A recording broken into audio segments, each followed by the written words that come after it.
3, 2, 1, end of test. Keying with a go.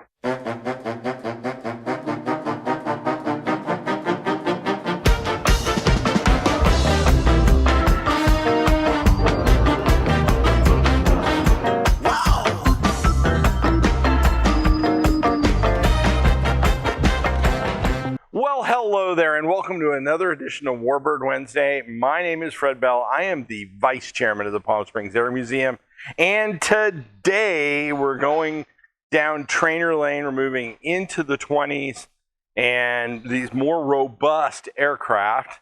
But first, pie in my head. No a la mode. It is hotter than blue blazes. We broke a record in Palm Springs yesterday. It was extremely warm. My uxorious assistant. Ooh, nice catch, man. He almost went into the deck for that. You know, I might be able to send you to the farm league for that, Jason. Now we're going to reach over here, my uxorious assistant, and we're going, ooh, I got it. I didn't knock over the hat. I'm doing well. And we've got a German aircraft, but we are talking about German airplanes. This is actually a D-111A, which is more of a World War I aircraft, but we're going to use this to fill my hands. We're going to be talking about the Henschel, the HS-123, and I'm going to throw this up. Greg can throw up a plan view. Now, the 123 was interesting, and you know why that was? Jason, my uxorious assistant, that's twice. Maybe I get paid to do that. What do you think? It is absolutely blazing in this hangar. It is so hot here right now in Palm Springs. The 123 is a tortured time period in German aviation, and for all armaments. Remember, we've signed the armistice, the Treaty of Versailles, and Germany is limited on whatever they can do.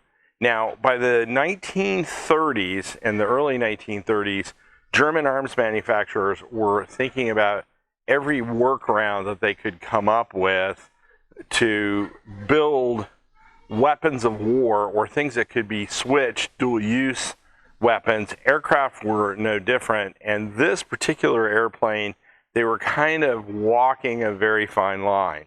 Its first flight was in 1935, was introduced in 1936. It was retired, Jason, this is amazing, in 1953. That was, by the way, by the Spanish Air Force. And there were about 250, 263 made. I've seen two different numbers, so we don't know. Now, this was used not only as a light attack aircraft, and it was extremely good as a dive bomber.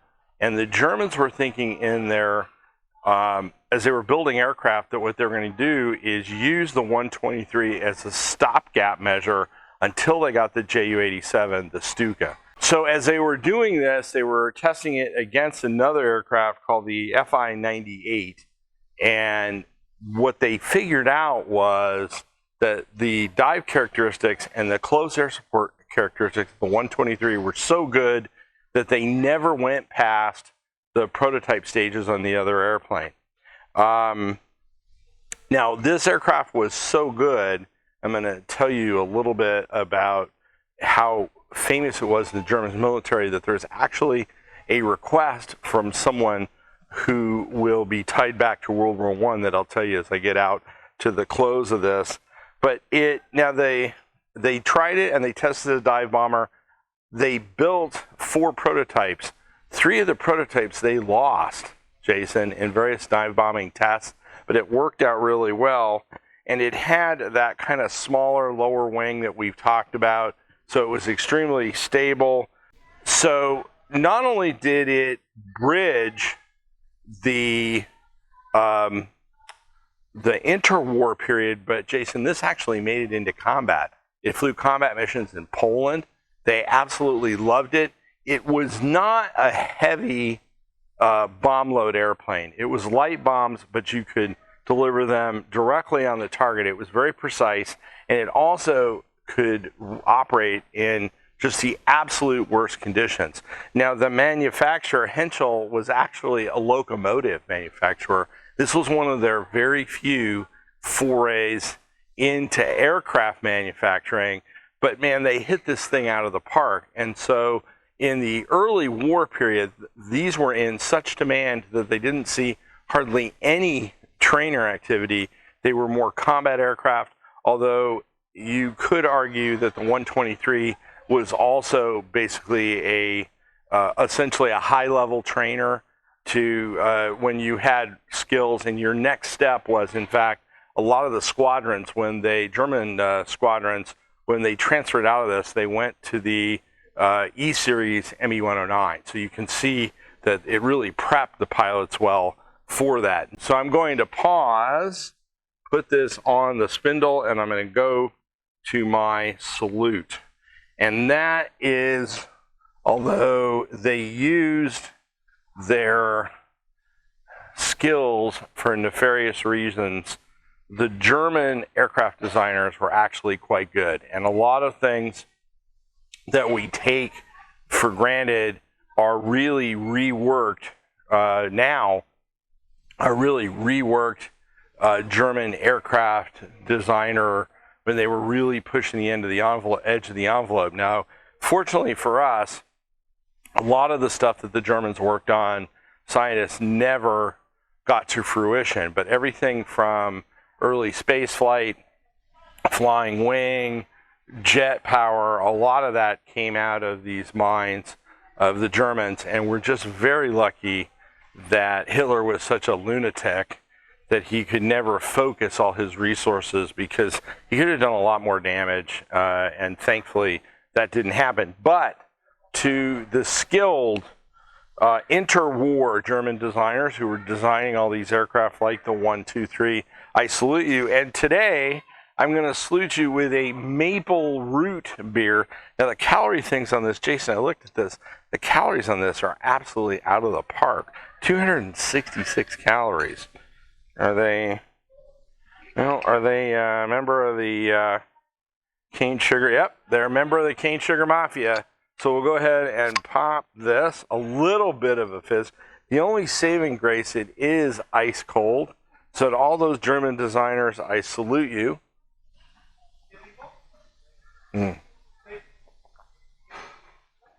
Again, with a product that is pretty much flat, but it's not bad, actually. It's way too much calories. I mean, can you imagine drinking something like this? My word. Try it one more time. I'm going to go ahead and put that down. Now, if you want to amaze your friends and you want to show them with a baseball cap that will reduce your drag coefficient by 0.35, Jason says this, make you the highest speed walking person on the planet, you need one of these hats. It's got our new logo. You can go out and click on that link on our site and we can get one of those hats out to you. But you need one of these. Jason will absolutely run down to the store and get you one.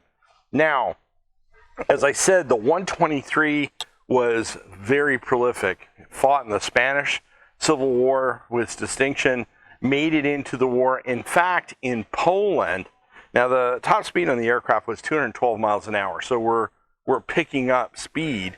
But in Poland, it flew more missions than any other unit. Think about that for a second. A biplane that is flying close air support and reconnaissance flew more missions than any other aircraft. Now, the greatest tribute to this aircraft is General Wolfram von Richthofen. I said I was going to tie it all the way back. Actually asked the Armaments Ministry in 1943 if they could restart production on the 123 because they were so valuable. The German Arms Ministry came back and said, no, the factory's been disbanded, it's been shut down. So that never happened. But that shows you how good this design was. The Chinese picked up some of them and actually, ironically, used them pre-war to attack the Japanese when they were fighting the Japanese along the river system in there. So they were used by the Chinese, and the Spanish reportedly had one in the Spanish Air Force up until what did I say, 1953. Now, sadly, and you can correct me in the comments, none of these survived, which it's just shocking to me that one didn't make it. But they were in such use that where I read about the 1, 2, 3 is that they actually were like scavenging wrecking yards and parts to keep these flying in World War II. So you can really understand that they basically just used up everything that was available to kind of keep the airplane in frontline service. Now, if you came across us on YouTube or Facebook and you like these kind of one-take Warbird videos, I'm like Elmer Fudd, the Heat, my Warbird videos. We would love to have you join us. We do this in one take. We kind of poke fun at ourselves because we don't take ourselves seriously. This whole thing started out of COVID. We have well over 200 videos done now. Now, the airplane behind me, you see, is a Waco. Now, this is a very rare aircraft. This is one of the trainer aircraft that was actually at Tuskegee. It is one of 4, I believe, left in the world. So at the museum, we have a very rare collection of aircraft. We cannot do this without your support and those dinero or those shekels. So click on that link, send us a few bucks. Like I said, if you came across us on Facebook or YouTube, give us a subscription, a like, and a comment. If you're teaching those kiddos at home, we have the teacher's guides, which are free, linked to this video. Download those. There's all kind of lessons they can be used, just standalone lessons, or you can teach a whole series on them. We encourage you to do that. My name is Fred Bell. I am the Vice Chairman of the Palm Springs Air Museum. Thanks so much. Have a great day. 3, 2, 1, end of test. King with a go.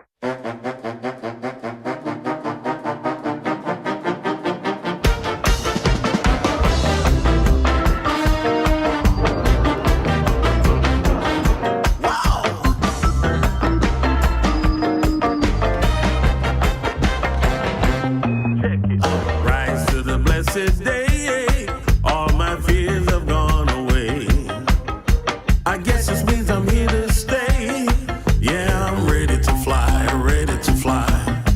Wasn't long ago I shook at the thought of being hooked.